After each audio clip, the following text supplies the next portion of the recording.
I stood at the departure gate, suitcase in one hand, boarding pass in the other. The buzz of the airport filled the air, but inside, I felt an eerie stillness. Something was off, I just didn't know what yet. My parents had planned this family trip for months, calling it a special getaway for the adults, a chance to reconnect without kids. I'd been hesitant to leave my two little ones behind, but they'd insisted. "Liam, you deserve a break," my dad had said, his voice firm but warm. "The kids will be fine with your friend. Just enjoy yourself for once." I'd arranged everything, stocked the fridge, left detailed instructions, even video called my boys twice before heading to the airport. I was ready to be Liam again, not just Dad. But then I saw him walk in, my brother Caleb, trailing behind him his 3 kids in a chaotic line. Little backpacks swung wildly, sticky fingers clutched snacks, and their voices chattered excitedly. My stomach tightened. We'd agreed on adults only. I turned to my parents, confused. "Didn't we say no kids?" My dad waved dismissively, chuckling. "Oh, Liam, don't look so surprised. It's different with Caleb's kids, they're no trouble at all." "No trouble?" I stared at Caleb's youngest, Max, who was already climbing an airport seat like a jungle gym, giggling as he jumped off. Caleb laughed softly. "Relax, Liam. My kids are angels, you won't even notice them." That's when my dad said it, the words that sent a chill down my spine, "We just love them more." I thought I misheard, but he smiled, eyes twinkling like it was the most natural thing to say. I let out a dry laugh, shaking my head. "Excuse me?" He sighed dramatically. "Don't be so sensitive, Liam. We just mean they're easier. They listen. They're more, lovable." Lovable. My face flushed, rage bubbling beneath my skin. My mind flashed to my boys at home, my sweet, bright kids, probably wondering why I'd left them. Caleb's kids weren't more lovable, more deserving, they were just the favorites. My kids weren't even worth a plane ticket. "You lied to me," I said, my voice steady but sharp. My dad sighed again. "Liam, don't be dramatic. You know how hard Caleb has it, single dad, 3 kids. He needed this more than you." I looked at Caleb, waiting for him to say something, to acknowledge how wrong this was. He just shrugged, unbothered, like he had every right to be here with his kids while mine were left behind. That's when it hit me, this wasn't a mistake. This was a choice, a deliberate decision to prioritize Caleb and his kids over me and mine, without even an apology. I clenched my jaw, taking a slow breath. I'd spent years making excuses for them, convincing myself the favoritism was in my head. But now it was undeniable. I had a choice, be the quiet son they expected, or finally stand up for myself. I glanced at my boarding pass, then at my family, then back at the pass. I knew what I had to do. They'd made their choice. Now it was time for mine. I gripped my suitcase tighter, my knuckles white. "Enjoy your vacation," I said, my voice deadly calm. I turned and walked toward the exit. "Liam, don't be ridiculous," my dad called, his voice sharp. "The flight's boarding soon." "Not for me," I said over my shoulder, not slowing down. "Liam, don't act like a child," he shouted, angrier now. I stopped, turning to face him. "Act like a child?" I repeated, my voice cold. That's rich, coming from the people who just told me they love my brother's kids more than mine. My dad paled, but I didn't wait for a response. I walked out of the airport, leaving them behind. They thought I'd come running back, like always. They were wrong. This wasn't just about the trip, it was about everything. I was done. The drive home was a blur, my hands gripping the steering wheel so tight I thought it might snap. I felt numb, like I was floating outside my body, replaying the scene over and over. I'd spent years bending over backward for my family, letting things slide, convincing myself I was overthinking the favoritism. But now, they'd proven what I'd always feared, I'd never be enough for them, not as a son, not as a father. My dad's words echoed in my mind, "We just love them more." That one sentence shattered something I'd been holding together for years.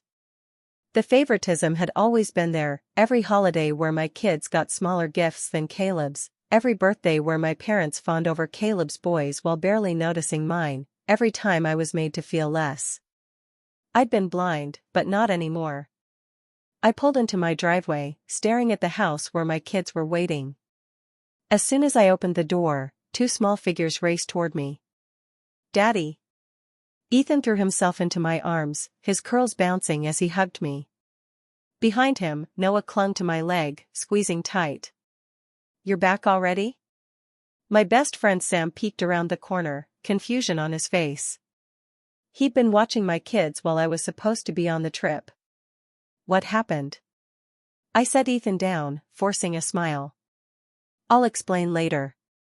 Sam studied me, then nodded. He knew me well enough to see something had shifted. I turned to my boys, running my fingers through Ethan's hair. "Did you have fun?" "We missed you," Noah pouted, hugging my waist. My heart clenched. They deserved better, grandparents who wanted them there, not ones who saw them as an inconvenience. I kissed Noah's head. "I missed you too, buddy." That night, after putting the kids to bed, I sat at the kitchen table, my phone in front of me. My dad had called 4 times, my brother Caleb not at all, no surprise there. I ignored the missed calls and opened our family group chat, the same one where my parents constantly gushed over Caleb's kids while I bit my tongue. "Not anymore." I started typing, "I won't be coming on the trip, and I won't be part of this family anymore. I've spent my life being treated like I was less, like my kids were less. Today, you made it clear that'll never change. I'm done. Enjoy your vacation, but don't call, don't text, and don't expect anything from me ever again." My pulse pounded as I reread it, then I hit send. One by one, I left every family group chat, blocking my parents' numbers before they could respond. It was done, I'd cut the cord. The next morning, Sam walked into my kitchen as I made pancakes, the smell of syrup filling the air. "Okay," he said, crossing his arms. "Spill." I flipped a pancake onto a plate and told him everything, the lie, the betrayal, the favoritism finally spoken out loud. When I finished, Sam's jaw was tight. "Liam, that's awful." I shrugged, trying to play it off. "It's not surprising." "That doesn't make it okay," he snapped. He set his coffee down, meeting my eyes. "You and your kids deserve better." My throat tightened. "I know," I said, my voice quieter. "That's why I'm done. I've spent too long chasing their approval. I don't need it anymore." Sam studied me, then smiled. "Good. Because you're enough, Liam. You always have been." His words settled something in me. For the first time, I wasn't waiting for my parents to see me, I saw myself. I looked at the pancakes, thinking of my boys laughing in the next room. They were my family now, and that was enough. I'd walked away from the trip, but more than that, I'd walked away from years of hurt. I wasn't going back. The fallout came fast. At first, there was silence, a whole day with no calls or messages. I knew they'd seen my text. I imagined them in their hotel suite, sipping drinks, rolling their eyes at my drama. But I wasn't bluffing. By the second day, my phone started ringing. My dad called first, then again an hour later, then twice more that evening. Caleb finally called too, his name on my screen a rare sight. I ignored them all. By the third day, the messages started. "Dad, Liam, let's be reasonable. You're overreacting. We need to talk." Then, "Enough of this nonsense. Call me back." "Caleb, seriously, Liam? You're actually mad about this? Grow up." I stared at the messages, a bitter laugh escaping. Not one apology, not one hint they'd done anything wrong. They thought I was throwing a tantrum, that they could scold me into submission. By the fourth day, the tone shifted. "Dad, Liam, this is ridiculous. We're family, you can't just cut us off." "Then, you're being selfish." Do you know how much we've done for you? And the one that made me sit up, Liam, your father, and I need help financially. We need to talk. I blinked, rereading it. There it was, the real reason for their sudden concern. They weren't worried about losing me, they needed my support. It hit me like a punch. For years, I'd bent over backward for them, covering bills, lending money, helping when they overspent. I never thought twice because that's what family does, right? But they'd never helped me, not when I struggled as a new dad, not during my divorce, not when I was barely making ends meet. They'd showered Caleb with support, excuses, love, while I got nothing. Now, when they realized I was serious, their first instinct was to guilt me into coming back, not because they missed me, but because they needed something. That night, as I tucked my kids into bed, I felt the guilt I'd been carrying lift. I was done. I picked up my phone, opening the text thread with my dad. "You're right," I typed. "I can't just cut you off. I should have done it years ago." I hit send and let his next call ring unanswered. I wasn't playing their game anymore. The next morning, more messages came. "Liam, please, let's talk. This isn't how families treat each other. We raised you better than this." When I didn't respond, the insults started. "You're ungrateful. You're selfish. You'll regret this when we're gone." Then the final blow, "Fine. If you want to act like you don't have a family, don't come crawling back when you realize you made a mistake." I stared at that message, my jaw tight. A mistake? The mistake was thinking they ever cared about me the way I cared about them. I locked my phone and turned to my kids, playing in the living room. They were my family now, Ethan's laughter, Noah's shy smile. They were enough. I thought about all the times I'd helped my parents financially, never asking for anything in return. They'd taken it for granted, just like they'd taken me for granted. But I wasn't their safety net anymore. They thought they could guilt me back, thought I'd cave like always.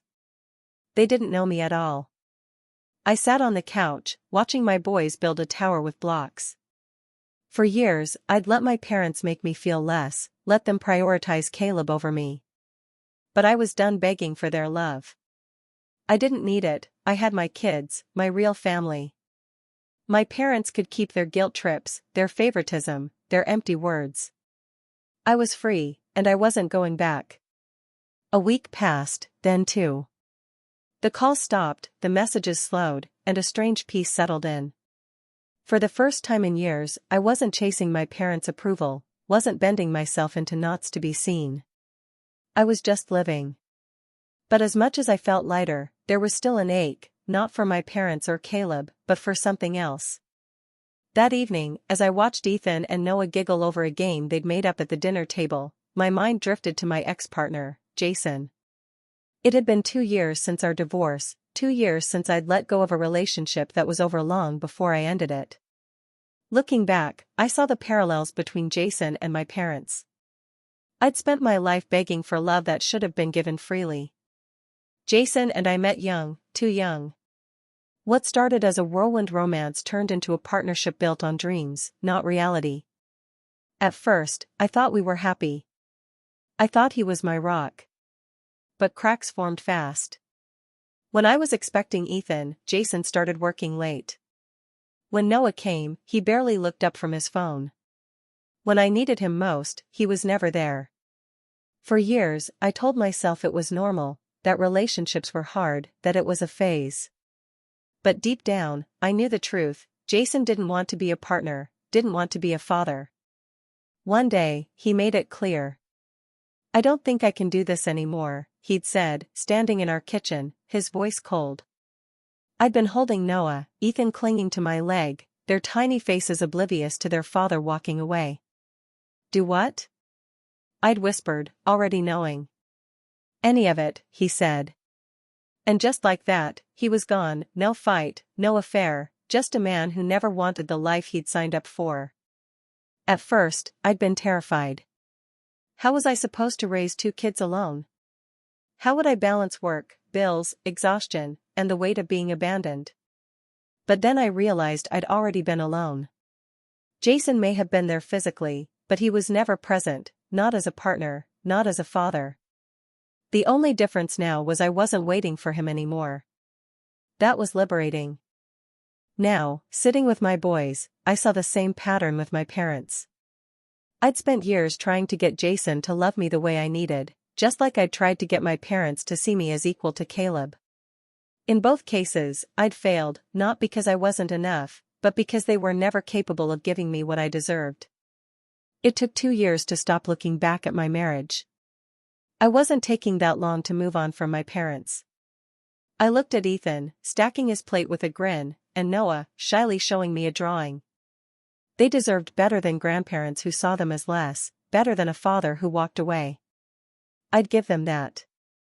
I'd be the parent I never had, present, loving, unwavering. I stood, clearing the table, my resolve hardening. My parents, Jason, they were chapters I'd closed. I didn't need their love to feel whole. I had my boys, and they were more than enough. For years, I'd let others make me feel small, but not anymore. I was choosing myself, choosing my kids, choosing a life free from people who couldn't see our worth. I tucked the boys in that night, their laughter still echoing in my mind. As I turned off the light, I felt a weight lift. The past had shaped me, but it didn't own me. I was ready to focus on the people who mattered, the ones who loved me back. My real family was right here, and I wasn't letting anyone take that away. A few days later, as I was settling in for the evening, my phone lit up. Jason. I frowned, he rarely called. We only communicated through emails or short texts about the kids. Curious, I picked up. Liam, he said, his voice hesitant, unsure, almost guilty. Jason, I replied, bracing myself. What's up? He sighed. I heard about everything, your parents, the trip, Caleb. I stiffened. How? Your dad called me, he admitted. I froze. He was trying to guilt me into talking to you. Said you've been acting out, making things hard for the family. I let out a sharp laugh, shaking my head. Of course, even after I'd cut them off, they were still trying to control the narrative. And? I asked, my voice tight. Jason hesitated. I told him to leave me out of it, that it's none of my business. He cleared his throat. And that you're a good dad, and they should be grateful you were ever willing to talk to them at all. I blinked, caught off guard. Jason had never defended me before, not during our marriage, not when I begged him to show up for our family. Wow, I said finally. That's unexpected. Yeah, he sighed, a soft chuckle escaping. Look, Liam, I know I messed up. I know I was a terrible partner. But I do know one thing, you don't deserve the way they treat you. You never did. For a moment, I didn't know what to say. Jason and I would never be friends, never be anything beyond co-parents, but hearing him say that, hearing him admit he saw what I'd been through, it felt like closing a door I didn't realize was still open. Thanks, Jason, I said, my voice softer. Don't get used to it, he said, his tone lighter. The call ended, and I set my phone down, exhaling deeply. I sat on the couch, staring at the ceiling. Jason's words replayed in my mind, you don't deserve the way they treat you. He was right, and hearing it from him, of all people, made it sink in deeper. For years, I'd let my parents, Jason, even Caleb make me feel like I had to earn their love. I'd begged for scraps, thinking that's what family meant. But I was done. I thought about my boys, asleep in their rooms. They didn't need to beg for my love, I gave it freely, every day. That's what family should be. My parents couldn't give me that, and neither could Jason, but I didn't need them to anymore. I had my kids, my real family, and that was enough. Jason's call was a small thing, but it felt big. It was a reminder of how far I'd come. 2 years ago, I'd been a mess after our divorce, terrified of raising the boys alone, still hoping Jason would change. Now, I was stronger, sure. I didn't need his validation, but hearing it helped me let go of the last piece of hurt I'd been carrying. I stood, stretching, a small smile on my face. The past was done, Jason, my parents, Caleb. I'd spent too long looking back, hoping for something that was never coming. Now, I was looking forward to the life I was building with my boys.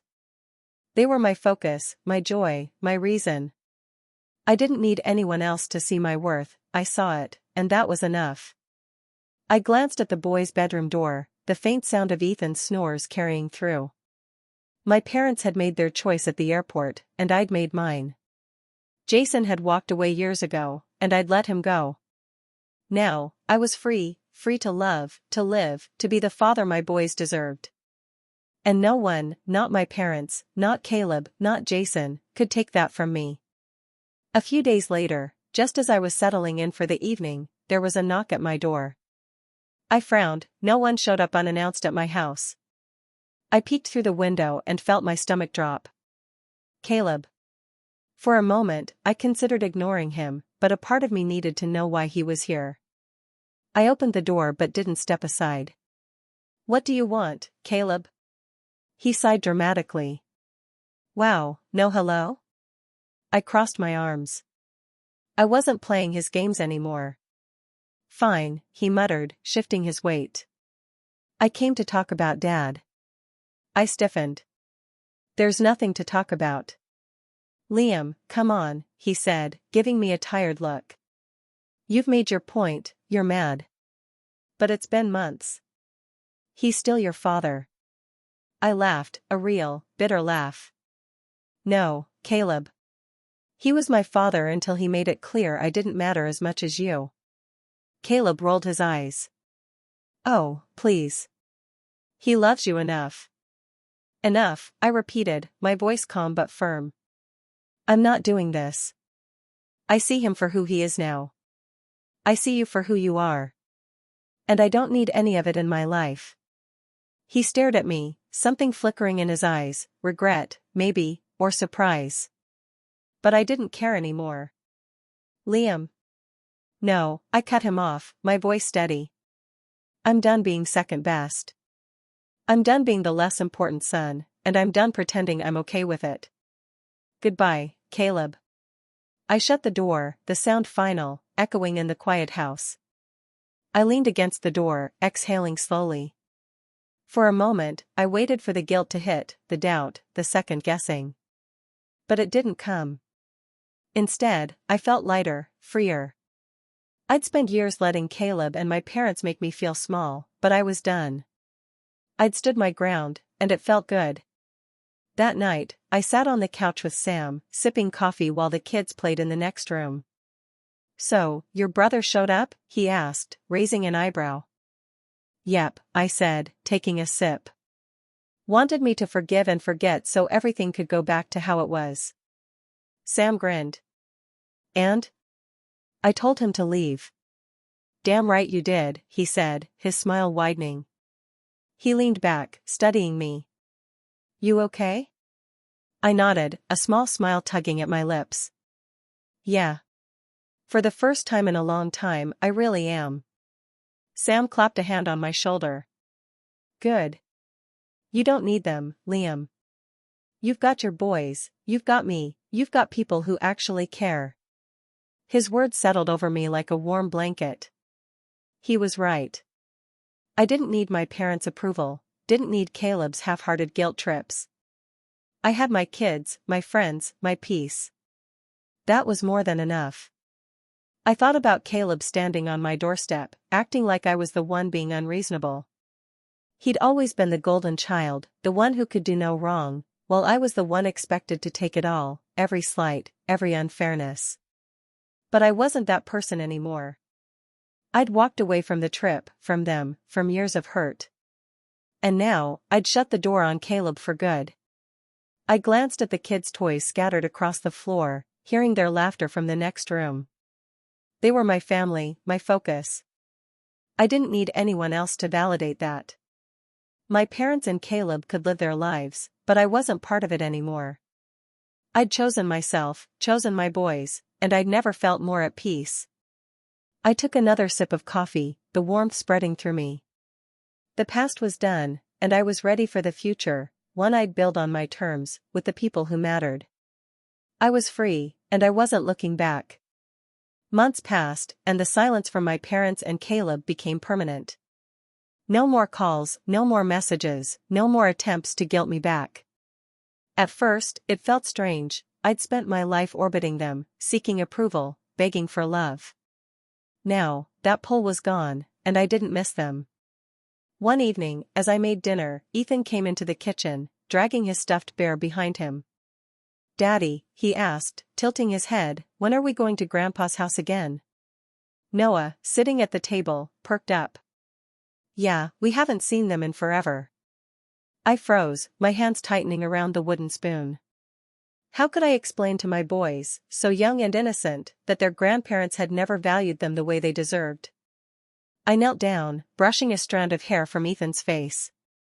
"Guys," I said gently, "we're not going to see Grandpa anymore." Ethan's face scrunched up. "Why not?" I hesitated, then spoke softly. "Because sometimes family doesn't treat us the way we deserve. And when that happens, we make our own family, one that loves us the right way." Ethan thought for a moment, then nodded. "Okay," he said, grabbing his bear and skipping off.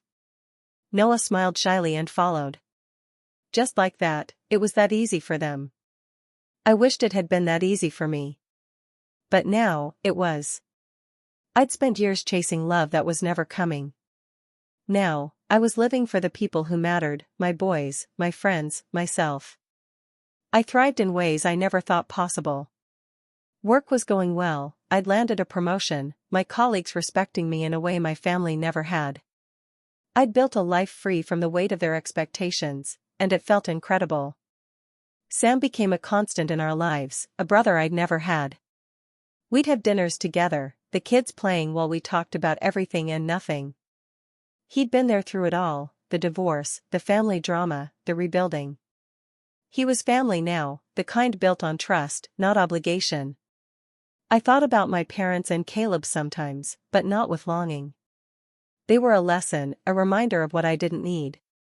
I heard from a mutual friend that Caleb had struggled after the trip, his kids acting out, his life a mess without the family's constant support. My parents had tried to reach out to others for help, but no one wanted to get involved. They'd lost their safety net when they lost me, and I felt no guilt about that. Sitting on the couch one night, watching Ethan and Noah build a fort with blankets, I felt a peace I hadn't known before. I'd spent so long thinking about who wasn't there, Jason, my parents, Caleb. Now, I focused on who was. My boys, with their laughter and love. Sam, with his unwavering support. I'd made my own family, one that saw me, valued me, loved me back. I stood, stretching, the warmth of my home wrapping around me. The past had shaped me, but it didn't define me anymore. My parents had made their choice at the airport, and I'd made mine. I'd walked away from years of hurt, and I'd come out stronger, happier, whole. I looked at my boys, their giggles filling the air. They were my everything, my reason, my joy. I didn't need my parents' love, Caleb's approval, or Jason's validation. I had my kids, my friends, my peace. That was more than enough. The greatest freedom wasn't just walking away, it was building something better in its place. I'd chosen myself, chosen my boys, and I'd never look back. As I joined them in their fort, their laughter echoing around me, I knew I'd found my real family. And for the first time in my life, I felt truly free.